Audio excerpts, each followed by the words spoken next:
तो प्यारे विद्यार्थियों, कैसे हैं आप लोग। आज हम भौतिकी के प्रथम चैप्टर प्रकाश को पूरा कवर करने वाले हैं। इस चैप्टर में हम प्रकाश के भिन्न भिन्न फेनोमेनाज को पढ़ने वाले हैं, इनके कार्यों को पढ़ने वाले हैं। जब प्रकाश सूर्य से आती है तो उसके साथ क्या क्या घटनाएं होती है, क्या क्या होता है, ये सब इस वीडियोज में जानने वाले हैं। तो शुरू करते हैं एक एक करके, जानते हैं एक एक करके। लेकिन उससे पहले मैं आज आप लोगों से एक बात बताना चाहता हूं कि मैं चाहे जितना भी क्यों ना पढ़ा दूं, आपको कितना ही क्यों ना समझा दूं, आपको असल नॉलेज तभी होगा जब आप खुद से इन सारे चैप्टर को या सारे जितने भी आपको डिफिनीशन या प्रूफ पढ़ाए जा रहे हैं उन सबको खुद से क्यों नहीं पढ़ लेते।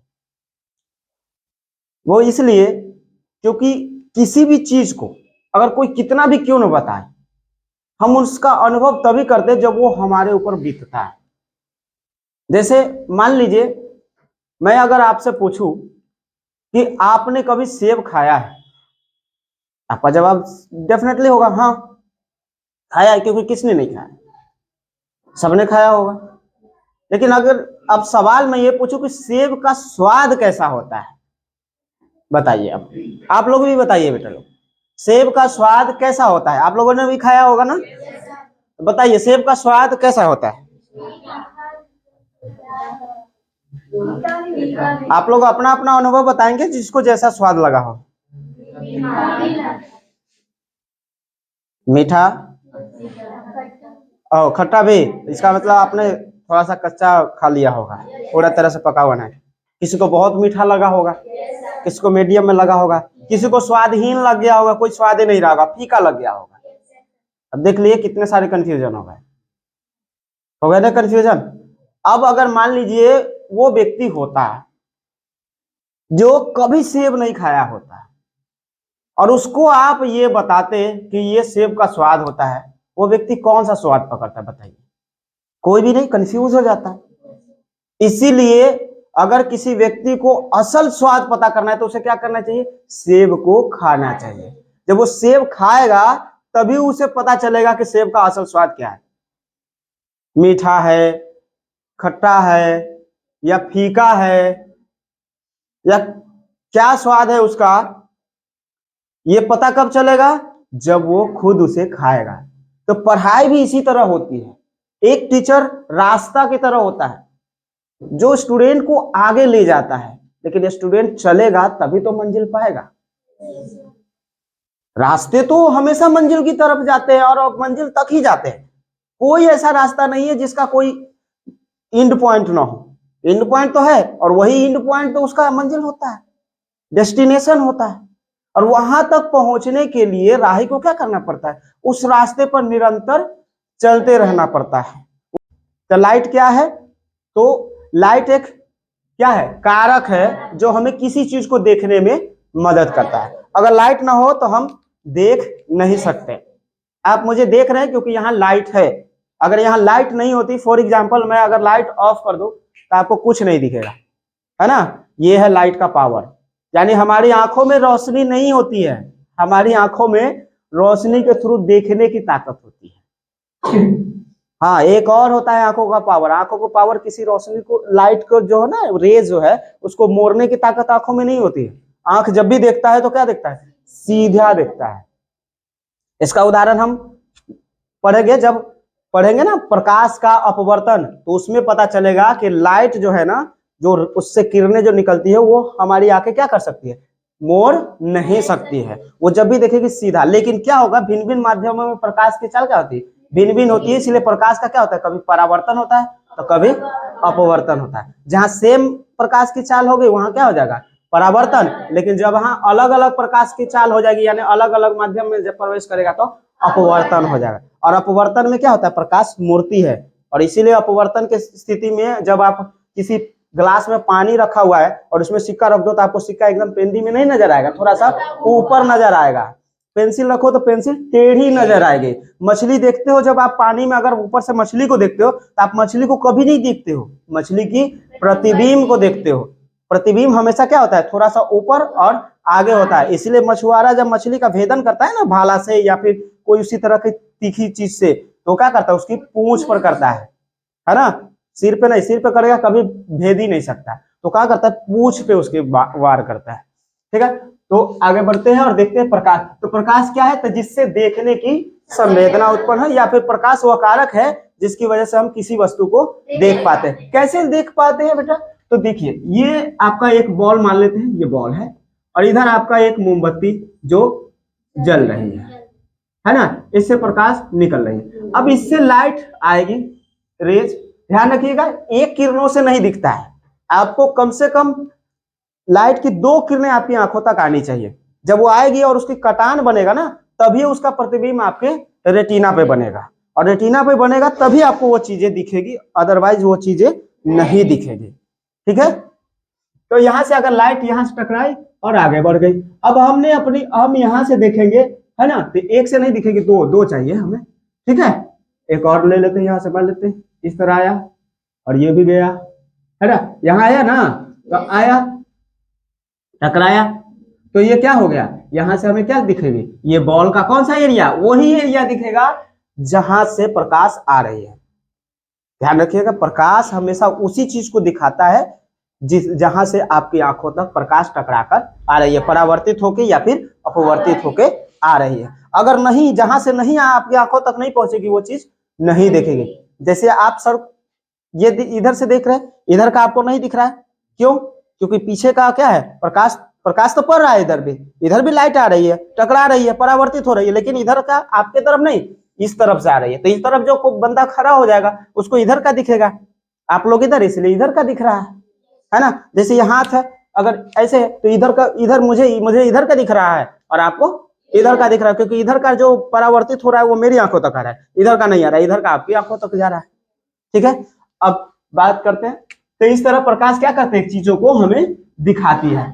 अब प्रकाश के क्या होता है, किसी पथ पे चलती है, तो न्यूटन साहब ने कहा कि प्रकाश सीधी रेखा में चलती है, और हाइगेंस साहब ने कहा क्या, कि प्रकाश वेव की तरह चलती है।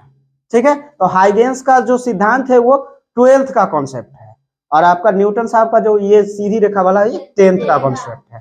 ठीक है, तो दोनों को हम धीरे धीरे जानेंगे, फिलहाल अभी जान लेते हैं न्यूटन साहब। तो न्यूटन साहब ने क्या कहा कि प्रकाश सीधी रेखा में गमन करते हैं। कैसे करती है, सीधी रेखा में। अब सीधी रेखा में गमन करती है तो प्रकाश यही जो सीधी रेखा में, यानी प्रकाश के चलने की जो पाथ होता है, ये जो रास्ता होता है, इसी को हम क्या कहते हैं, किरण कहते हैं। यानी प्रकाश जिस पथ पर चलती है उसे हम किरण कहते हैं। असल में किरण नहीं होता है, किरणें होती है। किरण का मतलब कितना, एक किरण। और किसी भी लुमिनस ऑब्जेक्ट से यानी प्रदीप्त वस्तु से क्या एक ही किरण निकलेगी, संभव ही नहीं है, किरणों का समूह निकलता है, इसलिए किरण नहीं किरणें होती है। और इसी को हम कहते हैं पुंज। किसका, किरण पुंज। क्या कहते हैं जी, किरण पुंज कहते हैं। यानी किरणों के समूह को क्या कहते हैं हम, किरण पुंज कहते हैं। ठीक है, अब ये किरण पुंज कितने तरह के होते हैं, तो ये 3 तरह के होते हैं। किरण पुंज कितने तरह के होते हैं, 3 तरह के होते हैं। समांतर किरण पुंज, अभिसारी किरण पुंज और अपसारी किरण पुंज, है ना। क्या होता है, समांतर किरण पुंज, अभिसारी किरण पुंज और अपसारी किरण पुंज। समांतर किरण पुंज अनंत से आती, यानी सूर्य वाली जो किरणें होती है वो सब क्या कहलाती है, समांतर किरण पुंज कहलाती है। ठीक है, और अभिसारी क्या होती है, जो किसी बिंदु से निकली और एक जगह पे आकर मिल गई, है ना, एक जगह पर आकर क्या हो गई, मिल गई। यानी इस तरह की किरणें, देखिए ये किरणें जो है इस तरह, मतलब कहीं से आ रही है और सारा यहाँ आके मिल जा रही है। ये कौन करता है, अवतल दर्पण करता है ऐसा। इसीलिए अवतल दर्पण का उपयोग कहाँ किया जाता है, सोलर कुकर में। वो क्या करता है, सूर्य की रोशनी उस दर्पण में पड़ती है और वो सारा रोशनी को क्या करता है, एक ही सेंटर पर भेज देता है, यानी अभिसारित कर देता है। इसीलिए अवतल दर्पण को अभिसारी दर्पण भी कहा गया है।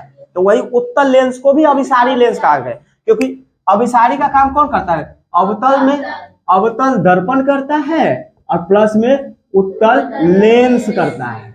ये दोनों क्या होता है, अभिसारी कहलाती है, क्योंकि इन दोनों का काम क्या है, प्रकाश को एक जगह इकट्ठा है। इसलिए आपने कभी देखा होगा स्कूल वगैरह में या फिर किसी दोस्त को एक लेंस लिए हुआ, कहता है देखो हम कागज में आग लगा देते हैं, देखो कागज में देखना ये कागज है और आग लगा देते हैं। तो वो लेंस कौन सा होता है बेटा बताना?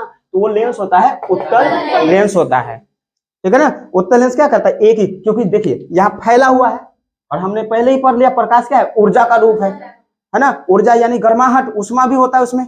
तो अब ये सब एक जगह जाएगा तो क्या होगा, ज्यादा मात्रा में उष्मा मिलेगा, उष्मा ज्यादा मिलेगा तो गर्म होगा, और ज्यादा गर्माहट पाके क्या होगा, वस्तु जल उठती। जैसे वो अपना ज्वलन ताप तक पहुंचा, जलना प्रारंभ कर देगा। यही कार्य होता है वो सोलर कुकर में। सोलर कुकर में क्या करते हैं, उसको धूप में सीधा रख देते हैं।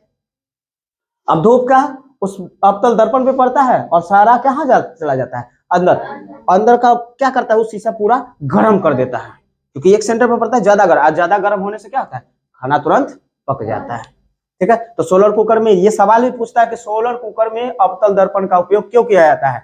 तो सूर्य से आती किरणों को अवतल दर्पण एक ही बिंदु पर अपसरित कर देता है, जिससे ज्यादा मात्रा में उष्मा प्राप्त होती है और उष्मा ऊर्जा पाकर भोजन जल्दी पक जाता है, ठीक है।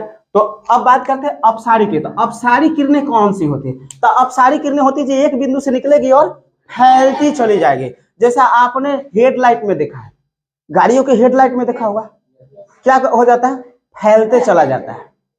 क्या होता है, फैलते चला जाता है। देखते सीधा जैसे ही हेडलाइट ऑन किया फैल गया, ठीक है। और भी क्या होता है, टॉर्च भी दो तरह के होते हैं। एक टॉर्च में आपको सीधा एकदम समांतर रेखा मिलेगी, है ना, समांतर किरणें मिलेगी, ठीक है। और एक में अपसारी किरणें मिलेगी, यानी फैलती हुई मिलेगी, ठीक है, क्लियर। तो यानी तब जान लीजिए अपसारी कैसी होती है, तो यही इस तरह की ही होगी, है ना। लेकिन ये क्या है, एक बिंदु से निकला और धीरे धीरे फैलती चली गई, तो इसको कहते हैं अपसारी किरण पुंज। उसके बाद हमने लुमिनस की बात किया, प्रदीप। तो वो सभी, है ना, वस्तुएं जो अपना प्रकाश उत्सर्जित करती है वो लुमिनस यानी कि प्रदीप्त वस्तुएं कहलाती है। जैसे में जलता हुआ बल्ब, सूर्य, तारे, इस तरह से सब हो गए। हाँ, ध्यान रखिएगा चंद्रमा को हम प्रदीप्त वस्तुएं नहीं कहेंगे, क्योंकि वो प्रकाश उत्सर्जित नहीं करता, वो सिर्फ प्रकाश का परावर्तन करता है, इसलिए उसको अदीप्त कहते हैं। वो सिर्फ क्या करता है, प्रकाश का परावर्तन करता है। आप देखते हो कि चमक रहा है चंद्रमा रात में, तो वो भी प्रदीप्त है? नहीं, वो अदीप्त है।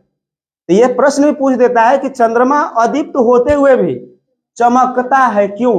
तो क्योंकि वो अपने ऊपर पड़ने वाले सूर्य के सारे किरणों को क्या कर देता है, धरती पर परावर्तित कर देता है, जिसके कारण धरती पर मौजूद जो भी दर्शक होते हैं उनको चंद्रमा चमकता हुआ नजर आता है, ठीक है।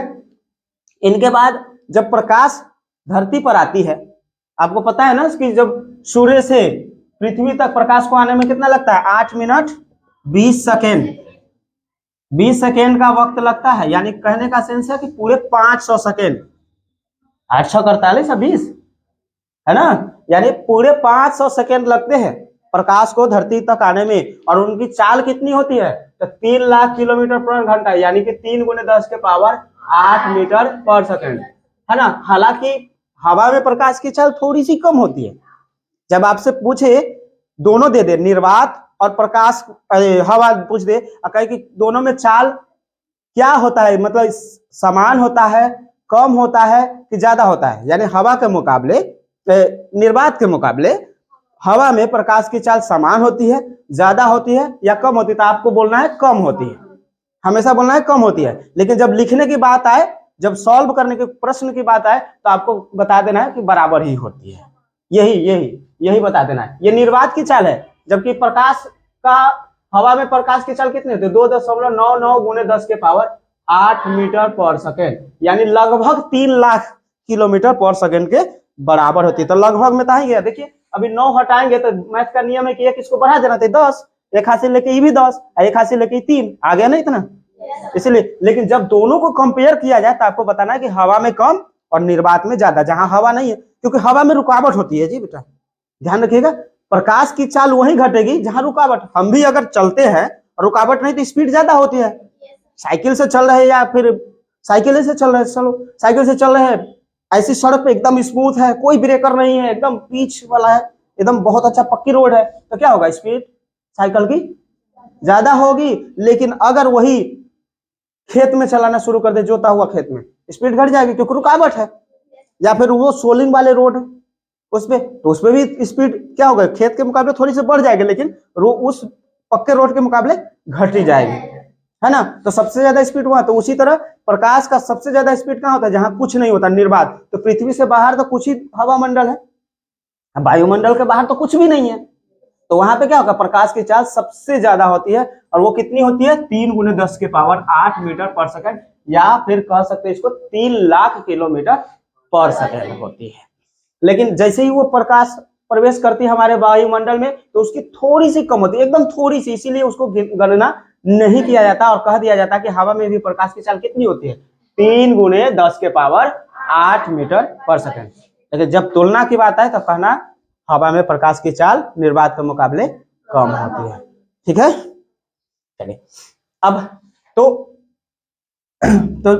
आगे बढ़ते हैं और देखते हैं। तो जब प्रकाश हमारी पृथ्वी तक आती है तो वो कई चीजों से टकराते हैं, पृथ्वी तक कई सारी चीजें, अब यहाँ पे टकराती है तो उनमें 3 चीजें उनसे मिलती है, 3 तरह की चीजें मिलती है। एक जिससे टकराकर वो वापस लौटती है, दूसरा जिसके टकराकर उससे आर पार हो जाती है, और तीसरा जिससे कुछ भाग आर पार होता है, कुछ भाग वापस लौट जाता है। तो जिससे टकराकर वो वापस हो जाती है उसको कहते हैं परावर्तन, यानी वो वस्तु कहलाती है अपारदर्शी। ठीक है, अपारदर्शी वस्तु, जैसे हम लोग हैं अपारदर्शी है, ये दीवार अपारदर्शी है क्योंकि लाइट इससे टकरा कर आर पार नहीं जा रही है, वापस आ रही है, यानी प्रकाश का क्या हो रहा है, परावर्तन हो रहा है। ठीक है, परावर्तन हो रहा है। लेकिन वही जैसे ये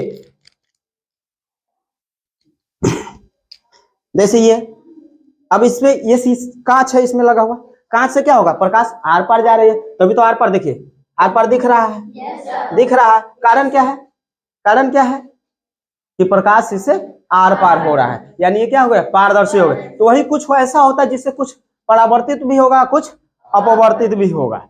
जैसे तेल लगा हुआ कागज, है ना, घिसा हुआ कांच, तो ये सब क्या होते हैं, परावर्तन और अपवर्तन दोनों करते हैं, इसीलिए इसको पारभासी कहा गया है। और पारभासी में क्या होता है ना, चीजें धुंधली दिखाई देती है, उससे देखोगे तो धुंधली धुंधली दिखाई देगी, पूरा स्पष्ट दिखाई नहीं देगा, और ऐसा भी नहीं होगा कि नहीं भी दिखाई दे, दिखाई भी देगा और नहीं भी दिखाई देगा, मतलब धुंधला दिखाई देगा।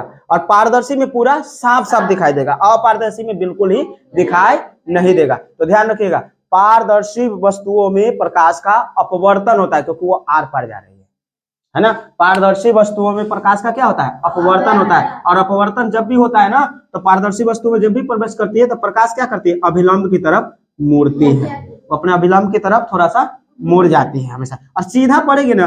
और दूसरा क्या होता है, पारदर्शी अपारदर्शी सॉरी पारदर्शी वस्तुओं में क्या होता है, पारदर्शी वस्तुओं में, यहाँ पे फिर से एक बार और करेक्शन कर दूं, पारदर्शी वस्तुओं में क्या होता है, प्रकाश जो है ना आर पर चली जाते हैं, और आर पर जाने का ही हम क्या कहते हैं, हम अपवर्तन हो जाता है, प्रकाश का क्या हो जाता है, अपवर्तन हो जाता है।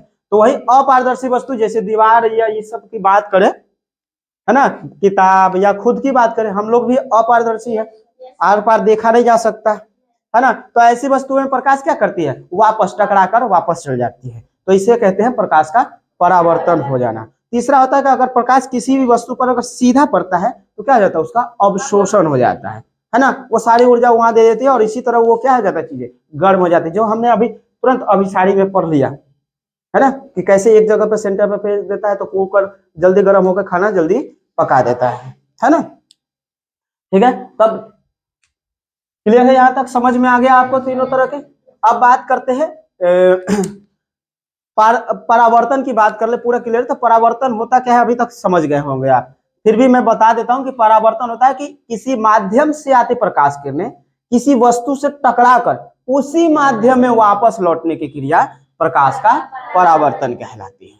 ठीक है, यानी किसी माध्यम से आती प्रकाश किरणें किसी वस्तु से टकराकर उसी माध्यम में वापस, जैसे ये इधर एक माध्यम और इधर एक माध्यम मान लीजिए, ये हाथ को एक माध्यम मान लीजिए, हाथ के अंदर इधर दोनों तो एक ही है, हवा इधर भी हवा इधर भी, तो इसी को मान लीजिए माध्यम। तो जब प्रकाश आया तो इसके अंदर प्रवेश नहीं किया, इससे टकरा कर, तो जो हवा का माध्यम कौन था, ये हवा, और किस में रह गया, हवा में ही रह गया। तो एक माध्यम में था और एक ही माध्यम में रह गया, तो इसको कहेंगे प्रकाश का परावर्तन। ठीक है, यानी किसी माध्यम से आती प्रकाश किरणें किसी वस्तु से टकराकर उसी माध्यम में वापस लौटने की क्रिया को प्रकाश का परावर्तन कहते हैं। ये दो तरह के होते हैं, नियमित परावर्तन और विसरित परावर्तन। नियमित परावर्तन में हमें चेहरा दिखता है, विसरित परावर्तन में जिससे परावर्तन हो रहा है उसका दीवार दिखता है। ठीक है, नियमित परावर्तन हमेशा ध्यान रखिएगा वो दर्पण में होता है, क्योंकि उसमें आप दिख जाओगे, आप दिखो या कोई भी, जहां से प्रकाश आ रही ना वो चीजें दिख जाएगी। ठीक है, जो भी चीजें होंगी ना वो दिख जाएगी, लेकिन विसरित परावर्तन में आपको दीवार दिखेगी। तो आप बता सकते हैं बोर्ड पे कौन सा परावर्तन, नियमित या विसरित? विसरित परावर्तन हो रहा है। अगर नियमित होता तो यहाँ पे आप लोग दिखते हैं। अब ध्यान से समझिए, आखिर इसको और कैसे समझ सकते हैं। तो नियमित परावर्तन आखिर क्यों होता है दर्पण में? तो दर्पण का जो ऊपरी सरफेस होता है ना, पूरा तरह से क्या होता है, प्लेन होता है, पूरा प्लेन होता है, इसलिए उसमें नियमित परावर्तन। ये जो है ना कहीं आपको ऐसा दिखेगा, ऐसा, क्योंकि ये आपको दिख नहीं रहा होगा, लग रहा है कि प्लेन ही है, लेकिन ऐसा नहीं है। चलिए इसको और थोड़ा बेहतर से आपको हम समझाते हैं। नियमित परावर्तन और विसरित परावर्तन में ऐसा क्यों होता है कि आपको फेस नहीं दिखता है। चलिए देखिए, ठीक है, ये प्लेन है। अब यहाँ एक लाइट आई, यहाँ टकराई, है ना, परावर्तित हो जाएगी। एक और आई समांतर किरणें, और ये भी क्या हो गए, टकरा कर। देखिए, समांतर किरणें परावर्तन के बाद भी क्या रही, समांतर रहे, इसीलिए इसको क्या कहेंगे, नियमित परावर्तन। क्या कहेंगे, नियमित परावर्तन। एक और ले लेते हैं, है ना, क्या ये हो सकता है? हाँ जी, ये भी तो उसी तरह जाएगा। अब यहाँ पे अगर हम आंखों को रखें अपना, खुद यहाँ से देखने की कोशिश करें, है ना, तो प्रकाश तो यहाँ से आ रही है। आंख हमारा, हमने पहले ही पढ़ लिया कि आंख को प्रकाश के मोड़ने की ताकत नहीं होती है, ये तो सीधा देखेगा बेचारा। तो कहाँ देखेगा, ये आगे बढ़ेगा, है ना, आगे बढ़ाएगा, और कहाँ देखेगा वस्तु को, यहाँ देखेगा। किसको दिखेगा, इसको दिखेगा। ये जो ऑब्जेक्ट है ए, इसी को देखेगा, यहाँ पे इस तरह से देखेगा। ठीक है, समझ में आया? ये यहाँ देखेगा। इसीलिए आप जब दर्पण में देखोगे ना और लाइट के सामने खड़े हो जाते हो, ऐसे तिरछा हो गए, और उधर से लाइट आ रही है, इधर दर्पण है, तो आपको उसमें वो बल्ब दिखाई देना शुरू हो जाता है। इधर से लाइट आ रही है, यहाँ आईना है, और यहाँ आप खड़े हो और उधर से लाइट आ रही है, तो आपको उसमें आप नहीं दिखते हो, आपको वो बल्ब दिखता है, और बल्ब की जगह पे जो खड़ा होगा व्यक्ति उसको आप दिखोगे। इसी को कहते हैं हम रेगुलर रिफ्लेक्शन, यानी कि प्रकाश का नियमित परावर्तन।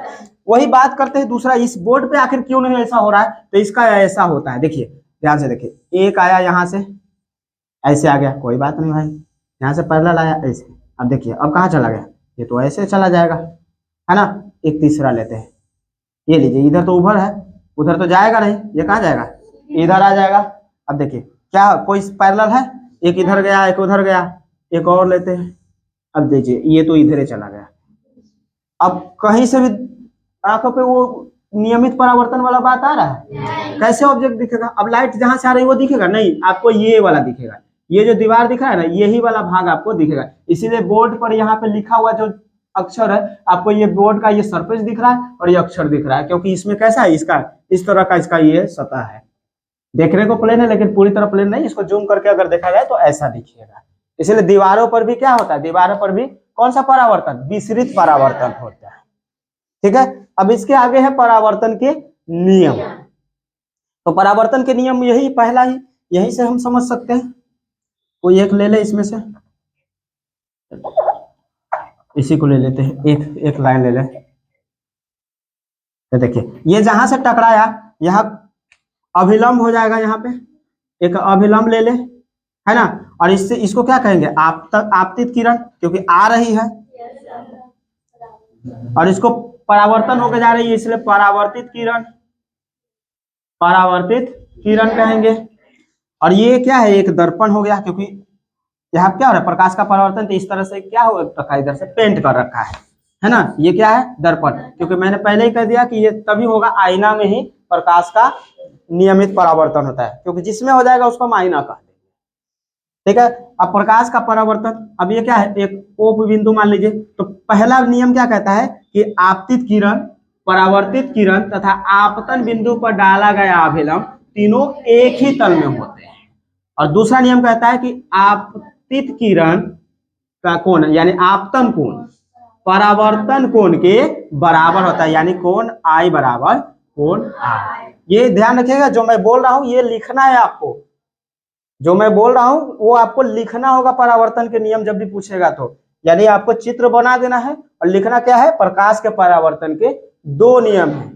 क्या लिखना है, प्रकाश के परावर्तन के दो नियम है, और नीचे में एक नंबर करके लिखना है आपतित किरण, परावर्तित किरण तथा आपतन बिंदु पर डाला गया अभिलंब तीनों एक ही तल में होते हैं। और दूसरा नियम ये लिखना है, फिर 2 नंबर डाल के, इस तरह से 2 नंबर डाल के लिखना है कि आपतन कोण परावर्तन कोण के बराबर होता है, अर्थात कोण आई बराबर कोण आर, यानी 2 नंबर में इस तरह से लिख देना है, आपतन कोण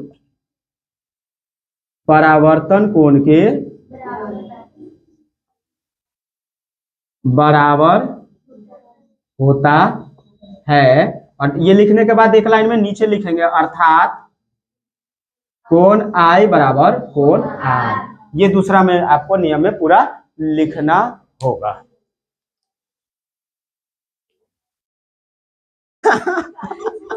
मतलब पार्ले जी को जी कहता है, बाप को रे कहता है। बहुत बेहतरीन, कहाँ से लाया है रे? कमाल। कौन बोला है ये बाप रे? ओ ये बोली है, ओहो हो। हाँ, पार्ले जी को पार्ले रे कहना, जी नहीं कहना। मतलब एक बिस्किट पार्ले जी हो गया, इसके पापा बाप रे हो गया। वाह। तो देख लो, डिस्कशन भी वही लोग कर रहे हैं जो अभी तक हजारों बार बाप रे, चोट लगा, बाप रे चोट लग गया। ये हो गया क्या जी? वो भी डिस्कशन करे, कौन बोला है बाप रे? तो क्या करे, पापा जी चोट लग गए, मम्मी जी, अच्छा। मम्मी लवर है ये। चलिए ठीक है ठीक है। देखो अब इससे आगे हमें क्या पढ़ना है, प्रतिबिंब। प्रतिबिंब, तो प्रतिबिंब क्या होता है कि प्रकाश जब किसी वस्तु से टकराकर, है ना, हमारी आंखों तक आती है तो हमें वस्तु दिखती है, लेकिन वो किसके थ्रू दिखती है, प्रतिबिंब के थ्रू दिखती है। असल में उसका प्रतिबिंब हमारे आंखों के रेटिना पर बन जाता है। और कैसा बनता है बेटा, उल्टा बनता है हमेशा। आंखों पे के रेटिना पर जो बनता है वो प्रतिबिंब हमेशा उल्टा ही होता है, सीधा नहीं होता है, उल्टा होता है। और दिमाग उसको सीधा करके देखता है, इसलिए चीजें सीधी दिखती हैं। तो सबसे पहले प्रतिबिंब हम जान लेते हैं कि प्रतिबिंब होता क्या है।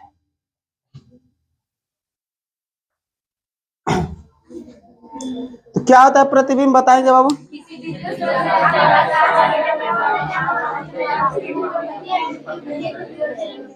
वाह, याद है, पहले से याद कर लिए हैं? छोड़ दे पढ़ाना, आप लोग आइए, आप ही लोग पढ़ा दीजिए। Very good. चलिए, यानी किसी बिंदु स्रोत से आती प्रकाश किरणें परावर्तन या अपवर्तन के बाद जिस बिंदु पर मिलती है या मिलती हुई प्रतीत होती है, उस बिंदु को उस प्रकाश स्रोत का प्रतिबिंब कहते हैं।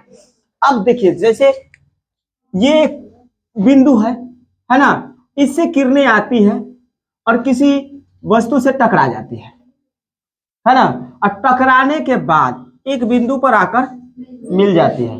तो यहाँ जो बना, यहाँ से अगर मान लेते दो आते और दोनों आके एक दूसरे को क्या कर जाते हैं, काट जाते हैं, है ना। तो काट जाते तो ये क्या कहलाता है, प्रतिबिंब कहलाता है। इसको बेहतर समझने के लिए हम एक दर्पण का उदाहरण लें। एक दर्पण का उदाहरण लेते हैं।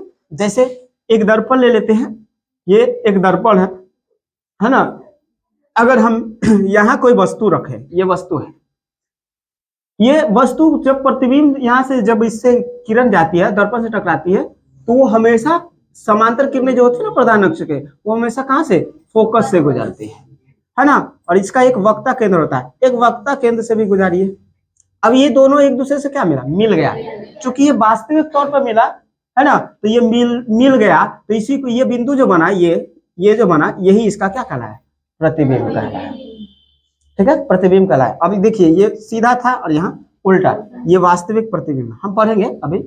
ठीक है, इसके बारे में भी अभी डिटेल्स से जानेंगे। तो हमने प्रतिबिंब जान लिया। प्रतिबिंब क्या है, तब किसी बिंदु स्रोत से आती प्रकाश किरणें परावर्तन या अपवर्तन के बाद जिस बिंदु पर मिलती है या मिलती हुई प्रतीत होती है, उसे उस बिंदु स्रोत का हम प्रतिबिंब कहते हैं। ये दो तरह के होते हैं, एक वास्तविक और एक काल्पनिक होते हैं।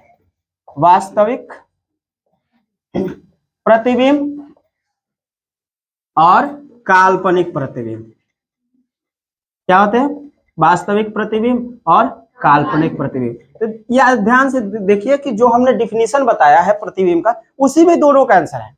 हमने एक में कहा कि प्रतिबिंब एक में बिंदु पर क्या करती है, मिलती है, और एक में कहा हमने मिलती हुई प्रतीत होती है। तो मिलती है यानी कि वो वास्तविक प्रतिबिंब हो गया, और मिलती हुई प्रतीत होती है यानी कि काल्पनिक, यानी कल्पना, हमें मिलता हुआ दिख नहीं रहा लेकिन लग रहा है कि मिल रहा है। यानी परिभाषा की बात करें तो वास्तविक प्रतिबिंब तो किसी बिंदु स्रोत से आती हुई प्रकाश किरणें परावर्तन या अपवर्तन के बाद जिस बिंदु पर मिलती है, उस बिंदु को, उस बिंदु स्रोत का वास्तविक प्रतिबिंब, यानी ये हमेशा किससे, वास्तविक कटान से बनता है। क्योंकि तो प्रतिबिंब हमने पहले ही बता दिया आपको कि प्रतिबिंब तभी बनेगा जब दो किरणें एक दूसरे को काटेगी, और जहां काटेगी वही प्रतिबिंब होगा। तो ये क्या होती है, तो वास्तविक प्रतिबिंब हमेशा वास्तविक कटान से, किरणों के वास्तविक कटान से बनती है। और ये आभासी काल्पनिक प्रतिबिंब या आभासी प्रतिबिंब, सिंपल सी बात है, वर्चुअल इमेज तभी बनेगा जब हम इमेजिनेशन करेंगे कि ऐसा हो रहा है, यानी हमें मालूम प्रतीत होता रहेगा कि इमेज बन रहा है। तो इसका डिफिनेशन क्या हो जाएगा, तो किसी बिंदु स्रोत से आते प्रकाश किरणें परावर्तन या अपवर्तन के बाद जिस बिंदु पर मिलती हुई मालूम पड़ती है यानी कि प्रतीत होती है, तो उस बिंदु को, उस बिंदु स्रोत का हम काल्पनिक प्रतिबिंब कहेंगे। ये हमेशा इसके क्या, ये काल्पनिक कटान से बनती है, काल्पनिक। अब इन दोनों के बीच में दोनों के बीच में अंतर पूछ देता है, डिफरेंस पूछ देता है कि बताइए वास्तविक प्रतिबिंब और काल्पनिक प्रतिबिंब के बीच अंतर क्या है। तो सिंपल है, पहला ये वास्तविक कटान से बनती है और ये काल्पनिक कटान से बनती है। दूसरा ये हमेशा उल्टी होती है, ये हमेशा सीधी होती है।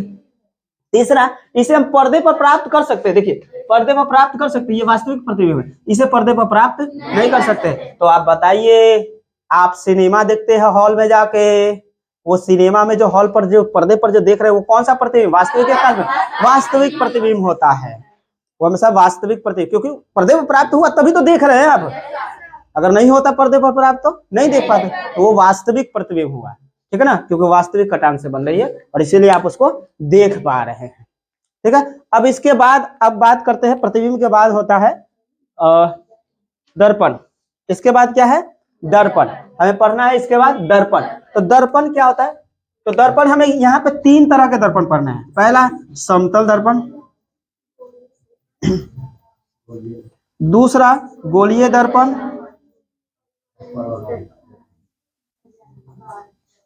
और तीसरा पारवलयिक दर्पण।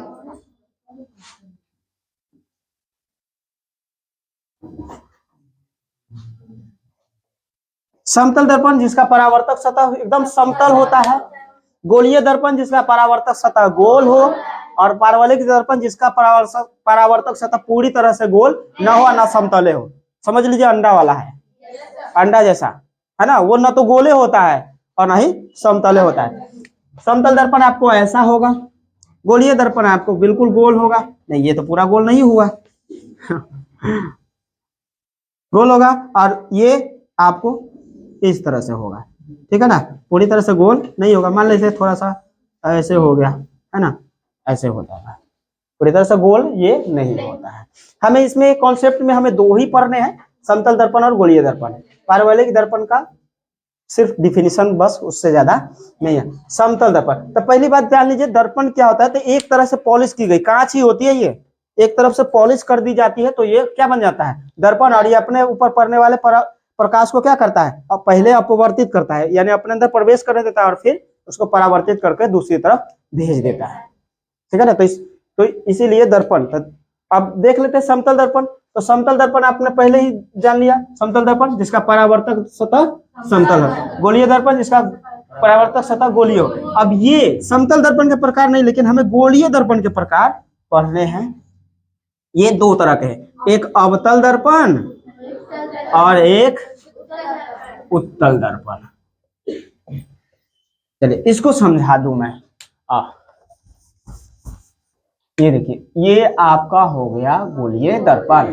अब हमने क्या किया, इसको यहां से और यहां से काट दिया। अब काट दिया तो हमें क्या मिला, जरा देखिएगा।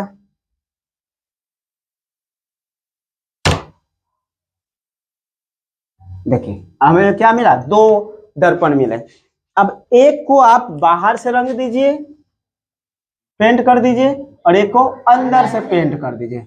हाँ, यानी ये रंजित, हिंदी में बोले तो रंजित कहता है कि बाहर से रंजित किया हुआ है, यानी एक तरफ से रंजित की हुई है ना, कांच की ऐसी चिकनी चमकीली वस्तु जो एक तरफ से क्या कर रखी है, रंजित कर रखी है, उसे हम क्या कहेंगे, दर्पण कहेंगे। कोई भी चिकनी चमकीली सतह वस्तु है जिसको एक तरफ से रंगा गया है, पेंट किया गया है, तो वो दर्पण है। तो ये इसको बाहर से कर दीजिए और इसको अंदर से। अब ये बाहर से कर दिए तो इसका परावर्तक सतह ये हो गया, क्योंकि इधर अब इसका इमेज बनेगा और इसमें किधर, इधर से बनेगा। तो ये देखिए, इसका परावर्तक सतह धंसा हुआ है और इसका उभरा हुआ है। तो जिसका परावर्तक सतह धंसा हो उसे हम अवतल दर्पण कहते हैं। ठीक है, जिसका परावर्तक सतह धंसा हो उसे अवतल दर्पण, और उसी को अवतल लेंस भी कहते हैं। बीच में पतला होता है, किनारे पर मोटा, उसका भी परावर्तक सतह धंसा होता है। अवतल लेंस का भी इस तरह से होता है। देखिए इसका भी परावर्तक सतह धंसा हुआ है ना। लेकिन इसका परिभाषा जब देते हैं ना तो क्या कहते हैं कि वैसा लेंस जो बीच में पतला हो और किनारे पर मोटा हो, उसे हम अवतल लेंस कहेंगे। ठीक है, तो वही बात करते हैं। ये क्या है, जो परावर्तक सतह उभरा हुआ है तो इसको क्या कहेंगे, उत्तल दर्पण। उत्तल लेंस का भी उभरा हुआ रहता है, ऐसे होता है बाबू। देखिए इधर से भी उभरा, उधर से भी उभरा हुआ है, ये उत्तल लेंस है। ठीक है, अब ये क्या होता है ना इसका, तो इसका परिभाषा क्या होता है कि बीच से मोटा और किनारे पर पतला हो, वैसा लेंस जो बीच में मोटा और किनारे पर पतला हो उसे हम उत्तल लेंस कहेंगे। ठीक है, दोनों समझ गए। अब यहाँ पे उत्तल दर्पण और अवतल दर्पण में अंतर पूछ देता है। तो अवतल दर्पण का परावर्तक सतह आपने यहीं पे एक अंतर देख लिया, धंसा हुआ होता है, जबकि उत्तल का उभरा हुआ था। अवतल दर्पण में वास्तविक और काल्पनिक दोनों तरह के प्रतिबिंब बनते हैं, जबकि उत्तल में हमेशा काल्पनिक प्रतिबिंब बनता है। ये दो ही अंतर पूछ देता है। ऐसे बताने को कई सारे बता सकते हैं, दो ही पूछता है, 2 नंबर में ही पूछता है, तो 2 ही काफी है। ठीक है, अब बात कर लेते हैं अवतल में जब प्रतिबिंब की बात आई है तो पहले अब जान तो ले इसमें होता क्या क्या है ना। तो दर्पण में क्या क्या होता है, तो दर्पण है तो दर्पण क्योंकि ये गोला है तो इसमें त्रिज्या तो होगी। ये सेंटर सी हो गया, इसका केंद्रक क्या हो गया, सी, और ये यहाँ से, तब जब हमने इसको काट दिया तो इतना हटा दिया, एक ही दर्पण लेके चलते हैं, ये अवतले लेकर चलते हैं। अब ये क्या कहलाएगा, इसका ध्रुव कहलाएगा, और ये पूरा क्या कहलाएगा, प्रधान अक्ष। ये सीपी बराबर क्या है, प्रधान अक्ष है।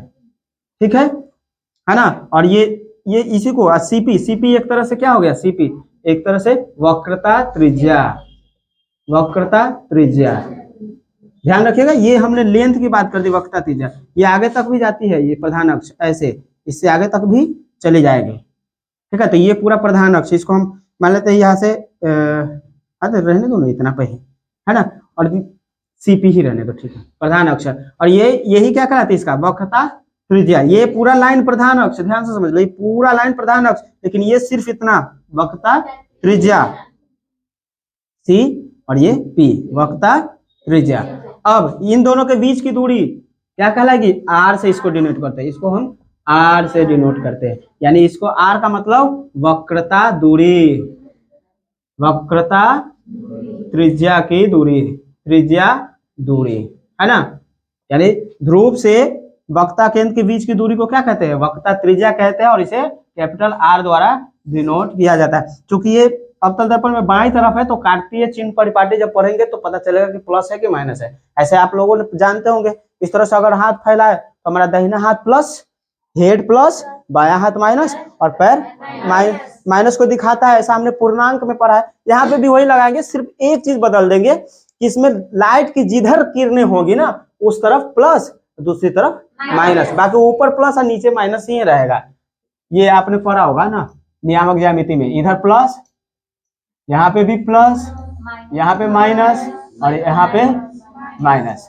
तो इसमें क्या होना कि लाइट अगर इधर से ऐसे आ रही है तो ये प्लस और ये माइनस, लेकिन अगर लाइट इधर से ऐसे आ रही है तो इधर प्लस हो जाएगा और इधर माइनस हो जाएगा। यही कार्तीय चिन्ह परिपाटी है, ठीक है ना। तो उसी पे डिपेंड। तो यहाँ पे क्या है पीसी।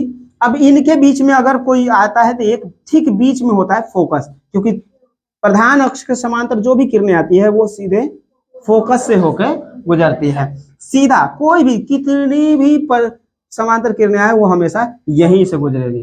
तो परिभाषा भी होती है कि गोलीय दर्पण की फोकस की परिभाषा बताए।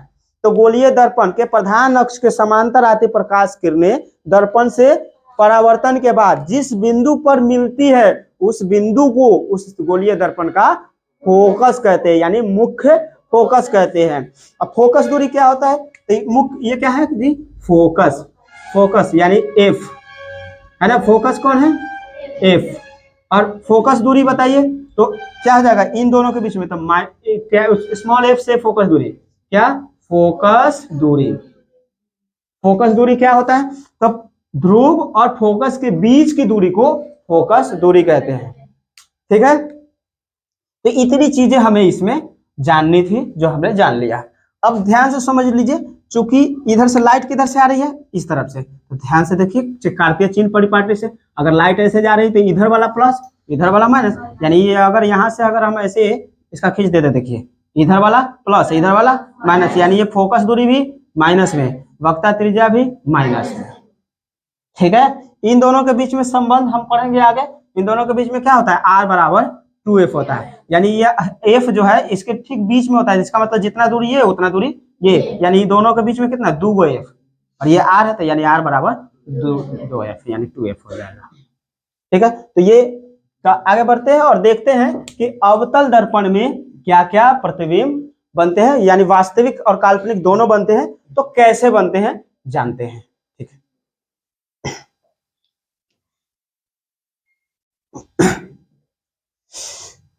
चलिए अब बात कर लेते हैं गोलीय दर्पण में प्रतिबिंब की। अभी तक हमने पढ़ा गोलीय दर्पण कितने तरह के, दो तरह के, अवतल दर्पण और उत्तल दर्पण। अवतल दर्पण में दो तरह के प्रतिबिंब, वास्तविक और काल्पनिक प्रतिबिंब, जबकि उत्तल दर्पण में सिर्फ और सिर्फ काल्पनिक प्रतिबिंब बनते हैं। इसी प्रकार समतल दर्पण में भी सिर्फ और सिर्फ काल्पनिक प्रतिबिंब बनते हैं। बस फर्क क्या होता है कि अवतल दर्पण में जितनी दूरी पर आप दूरी पर रहोगे ना, प्रतिबिंब भी उतनी ही दूरी पर रहेगा। आपने आईना देखा है, वो कौन सा दर्पण, समतल दर्पण। समतल दर्पण के सामने जितने दूरी पर खड़ा रहिएगा बिल्कुल सेम साइज का बनेगा, जितने मोटे आप हो उतने मोटे वहां पे प्रतिबिंब रहेगा। दर्पण से जितना पीछे जाइएगा आपका प्रतिबिंब भी पीछे जाएगा, आप जितना दर्पण के करीब आइएगा आपका प्रतिबिंब भी आगे आएगा। इसलिए नाक में नाक सड़ जाती है, दर्पण से नाक सटाओ तो नाक से नाक सड़ जाएगी। बस क्या होता है 180 डिग्री पर घुमा हुआ रहता है, आप दाहिना हाथ उठाओगे तो वो बायां हाथ उठाएगा, ठीक है ना। बस यही फर्क होता है, बाकी साइज सेम होता है।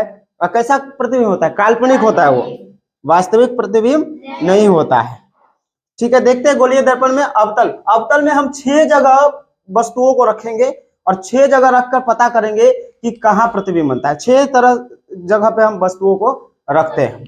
पहला रखते हैं अनंत पर, कहाँ रखते हैं, अनंत पर, अनंत पर वस्तु को रखते हैं। दूसरा अनंत और वक्ता त्रिज्या के बीच और आर के बीच, आर मतलब वक्ता त्रिज्या। तीसरा वक्ता त्रिज्या पर रखते हैं यानी आर पर। चौथा वक्ता त्रिज्या और फोकस के बीच, ठीक है, दोनों के बीच। पांचवा में रखेंगे फोकस पर रखेंगे, और छठा फोकस और ध्रुव के बीच, ध्रुव यानी कि पी, ठीक है, ध्रुव के बीच। ये 6 तरह से प्रतिबिंब रखेंगे, वस्तु को रखेंगे और सबका प्रतिबिंब हम एक एक करके प्राप्त करेंगे। सबसे पहले अनंत पर, ये क्या है, प्रतिबिंब, बिंब की स्थिति है। क्या है, बिंब की स्थिति, ठीक है, बिंब की स्थिति। ऊपर का नहीं आ रहा होगा आई थिंक, ये नहीं आ रहा होगा, आ रहा है कैमरा में क्या? नहीं आ रहा है, ये आ रहा है, यहाँ तक आ रहा है ना। अच्छा चलिए कोई नहीं, ये क्या है आपका बिंब की स्थिति, और इधर जो हम लिख रहे हैं ये प्रतिबिंब की स्थिति। तो अनंत पर अगर वस्तु हो तो उसका प्रतिबिंब कैसे बनेगा, तो पहले देख लेते हैं यहाँ पे, है ना। ये हमारा अवतल दर्पण हो गया और ये इसका प्रधान अक्ष हो गया। ये दर्पण का ध्रुव है या फोकस, ये इसका वक्रता केंद्र, ठीक है। अब मान लेते हैं अनंत पर कोई है तो यहाँ पे होगा ऑब्जेक्ट, है ना।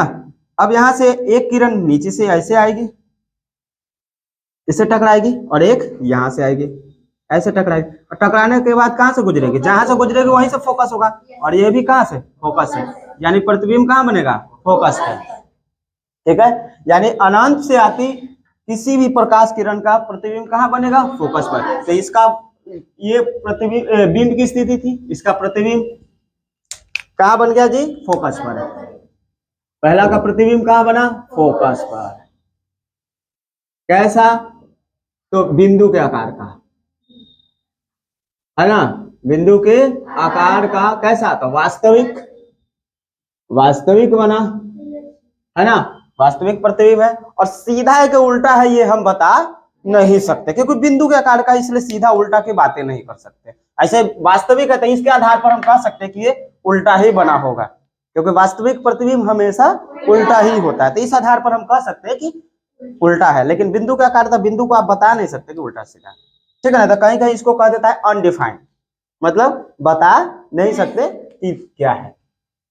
अब दूसरा कह रहा है अनंत और वक्ता त्रिज्या के बीच, तो रख कर देखते हैं, एक यहां फिगर बनाते हैं, ठीक है। ये तो हमारा ध्रुव हो गया। अब हमने यहाँ पे एक वस्तु रख दी जो कि इसके वक्ता त्रिज्या के बाहर है। अब ये यहां से किरण आई, दर्पण से टकराई और ठीक बीच से क्रॉस कर जाएगी, कहां से, फोकस से। अब एक किरण हम क्या करते हैं, इसके वक्ता त्रिज्या से क्रॉस कराते हैं। देखिए यहाँ क्रॉस किया, काटा है ये एक दूसरे को, यानी यहाँ पे इसका इमेज बन गया। कहां बना, तो फोकस और वक्ता त्रिज्या के बीच। इधर से पकड़ेंगे, ध्यान रखिएगा, इमेज का जब भी बात करेगा तो यहाँ ध्रुव से पकड़ा जाता है, और ये इधर से, क्योंकि इधर से आ रहा है ना, देखो इसका डायरेक्शन इधर की तरफ है ना, इसलिए इधर से गिना जाएगा। लेकिन इसका तो इधर है, इसका तो इधर आ रहा है ना, इसलिए इसको इधर से गिनेंगे, यानी इमेज को ध्रुव की तरफ से और वस्तु को अनंत की तरफ से, ठीक है। इसीलिए हम कहते हैं कि कहाँ वस्तु है, तो अनंत और वक्ता त्रिज्या के बीच। लेकिन प्रतिबिंब कहाँ है, प्रतिबिंब, तो प्रतिबिंब हम बोलेंगे कहाँ, फोकस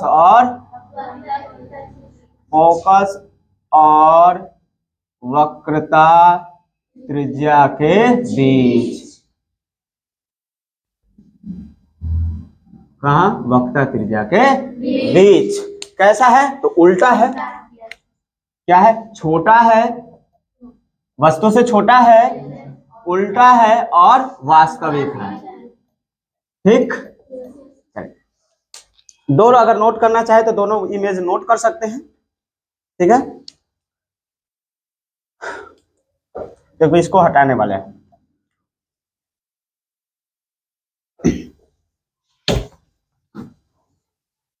अब तीसरा बात करते हैं, जब वक्र त्रिज्या पे हो तब क्या होता है। ये हमारा हो गया अवतल दर्पण, ये इसका हो गया प्रधान अक्ष, ठीक है। अब प्रधान अक्ष, ये तो इसका हो गया ध्रुव, ये हो गया इसका वक्ता त्रिज्या। वस्तु हमने इसी पे रख दिया, क्या रख दिया, वक्ता त्रिज्या पे ही रख दिया। अब ध्यान से देखिए, यहां से ये टकराई और बीच से क्रॉस कर गई, कहां से, फोकस से।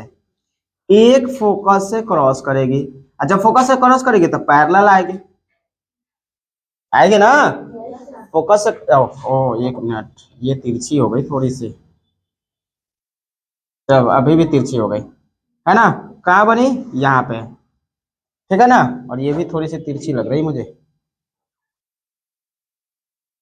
ऐसे क्रॉस करता है ये, और ये आता है पूरा सीधा ऐसे,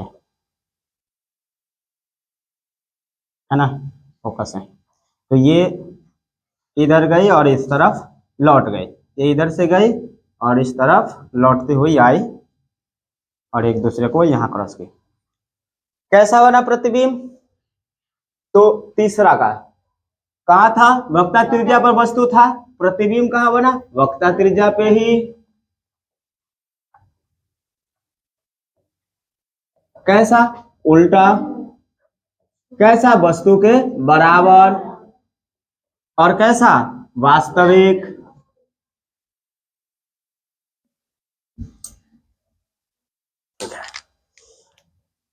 चलिए नोट कर लीजिए, तो इसको हटा देते हैं, ये भी नोट कर लीजिए, इसे भी हटा ही देंगे एक ही बार में।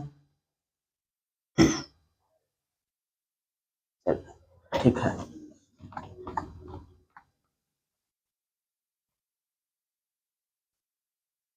अब बात करते हैं चौथे की।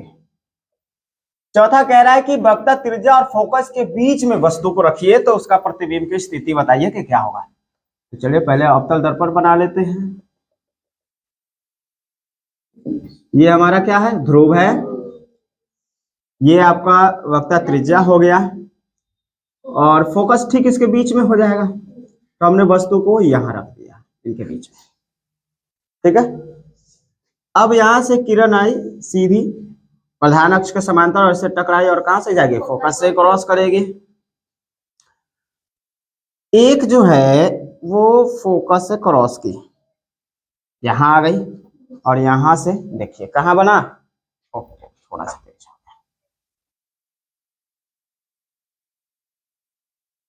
यहां बना। देखिए वक्रता त्रिज्या किधर बन गया? तो ये कैसा बना? उल्टा बन गया, वस्तु से बड़ा बना। ठीक है, ये डायरेक्शन इसका इस तरह का था, इसका डायरेक्शन इस तरह का था। ठीक है, और एक दूसरे को काटे, तो इस तरह से हम देखें तो वक्रता त्रिज्या और फोकस के बीच में अगर कोई वस्तु हो तो उसका प्रतिबिंब कहां बनेगा? वक्रता त्रिज्या और अनंत के बीच। वक्रता त्रिज्या और क्या बनेगा? अनंत के बीच। कैसा बना? बड़ा, वस्तु से बड़ा, वास्तविक। कैसा? वास्तविक। और कैसा? उल्टा। और उल्टा। अब बात कर लेते हैं कि अगर वस्तु फोकस पे हो तो इसकी प्रतिबिंब की स्थिति कैसी होगी। यहां ले लेते हैं एक, है ना, एक इमेज यहां ले लेते हैं।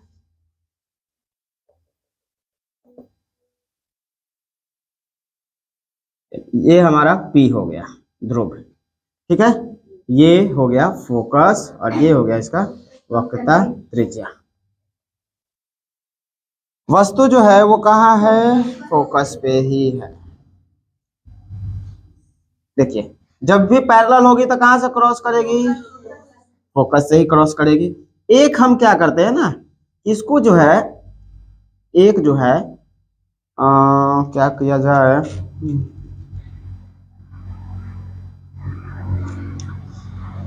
जहां से निकाल दे, ऐसे निकाल देंगे तो एकदम परावर्तन के नियम से एकदम जिस एंगल से जाएगा उसी एंगल से आएगा। देखिए धीरे धीरे सिकुड़ रहा है, कहीं ना कहीं तो जाके मिलेगा क्योंकि ये आगे की ओर बढ़ रहा है और मुंह इसका सिकुड़ते जा रहा है, यानी ये कहीं ना कहीं तो एक दूसरे से मिलेगा। ये भी इस तरफ जा रहा है और ये भी इसी तरफ जा रहा है, यानी कहाँ बनेगा? तो अनंत पे। कहाँ बनेगा? तो अनंत पे, यानी इन्फिनिटी पे। तो कहाँ बनाओ? अनंत पर। कैसा? अनंत पर बना इसका वस्तु प्रतिबिंब। कैसा? बहुत बड़ा, बहुत बड़ा। कैसा? वास्तविक बना, और वास्तविक है तो उल्टा ही होगा, है ना। लेकिन इतना दूर बना है कि हम कह भी नहीं सकते कि उल्टा है कि सीधा है, लेकिन अगर वास्तविक है तो उल्टा ही होगा। अब बात करते हैं छठे की, यानी कि फोकस और P के बीच में हो तो क्या होगा। इसे हटा दे, अब नोट कर लिए होंगे।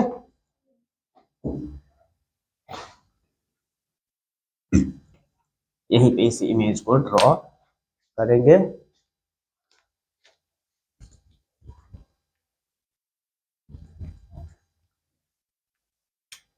देख लेते हैं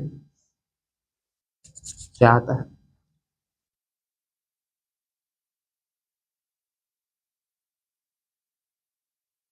ये दर्पण का प्रधान अक्ष है, ये हमारा ध्रुव हो गया, ये हमारा फोकस हो गया, और ये हमारा इसका वक्ता केंद्र हो गया। अब यहाँ पे बीच में है, फोकस और ध्रुव के बीच में। अब एक सीधी लाइन गई यहाँ से, तो कहाँ से क्रॉस करेगी? फोकस से ही क्रॉस करेगी। एक लाइन जो है यहाँ से जो है हम क्या करते हैं, इसके ध्रुव वक्ता त्रिज्या से क्रॉस करा देते। अब देखिए तो जरा, कहाँ गया ये? इधर जो है ना दूरी बढ़ रही है, यानी ये कहीं से भी मिलेगी नहीं। अगर धीरे धीरे क्या होती जाएगी? बढ़ती चली जाएगी। तो इसको आगे अगर बढ़ाया जाए,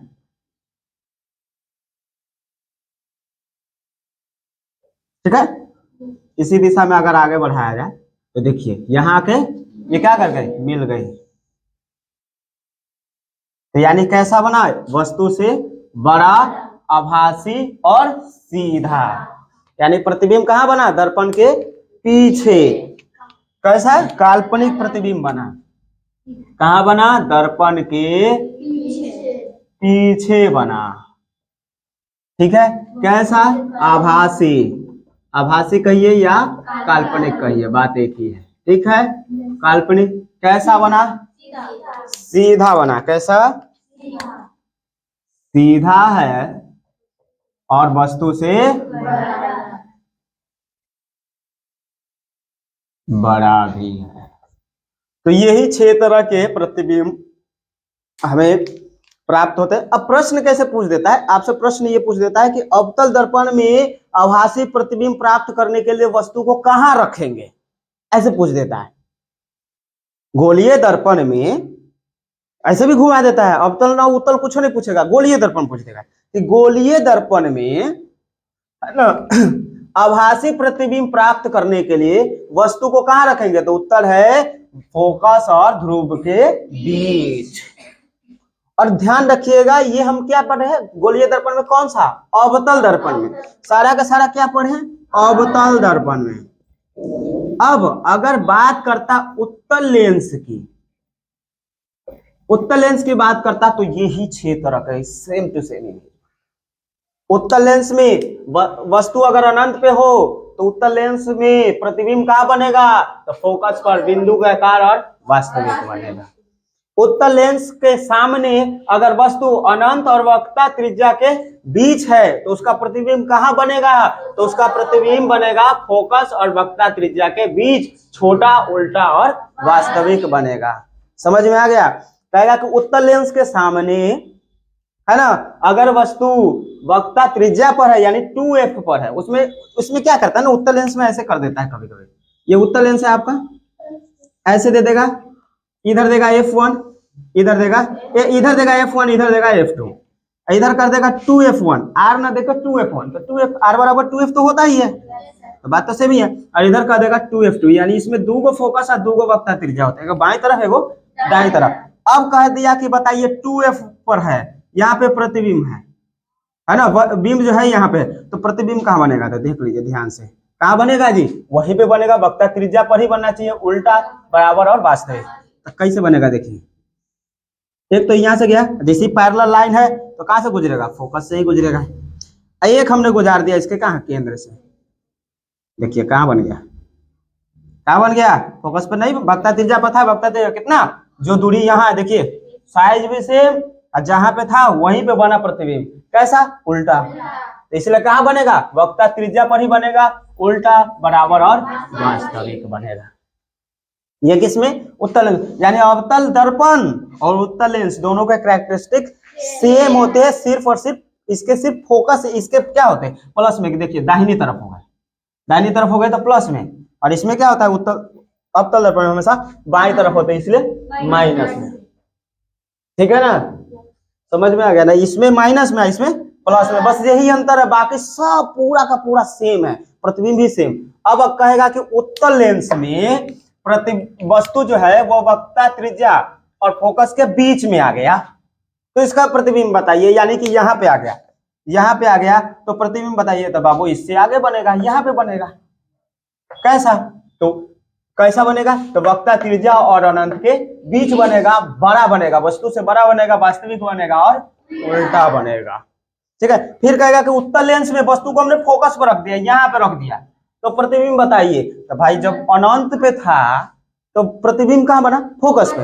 जब फोकस पे बिंब आ गया तब प्रतिबिंब का अनंत में भाग जाएगी, तो वही बात हो जाएगी। तो अगर फोकस पे उत्तल लेंस में अगर कोई वस्तु उत्तल लेंस के सामने फोकस पर है तो उसका प्रतिबिंब अनंत पर बहुत बड़ा और वास्तविक और उल्टा बनेगा। अब ये कह देगा कि यहां, अब कहेगा कि उत्तल लेंस में आभासी प्रतिबिंब प्राप्त करने के लिए, है ना, वस्तु को कहां रखे, तो इसका उत्तर कहां हो जाए? कहां रखेंगे? तो फोकस और उसके ध्रुव के बीच। ठीक है ना, उस फोकस और उसके ध्रुव के बीच यहाँ पे रख देंगे। यहाँ पे रखेंगे तो कहाँ मिलेगा? इसके पीछे बनेगा, आगे नहीं जाएगा, पीछे बनेगा, इधर बन जाएगा प्रतिबिंब उसका। जैसे यहाँ दर्पण में पीछे बना है ना, उसी तरह लेंस में भी यहाँ वस्तु रखोगे तो उसका प्रतिबिंब यहाँ बनेगा, पीछे। ठीक है ना, जैसे देख लो, मैं बता देता हूँ आपको कैसे बनेगा।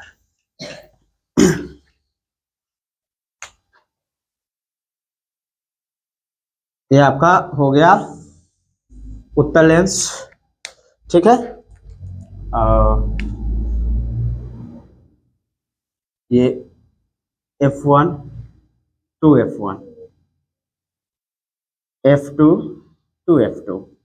अब यहां से अगर हम वस्तु यहां रखते तो एक तो भाई सब पैरेलल जाएगी तो फोकस से गुजर जाएगी, है ना। ठीक है, गुजर गई, फोकस से गुजर गई, चलिए ठीक है। दूसरा, अगर हम इसके केंद्र से गुजारें तो सीधा गुजर जाएगी।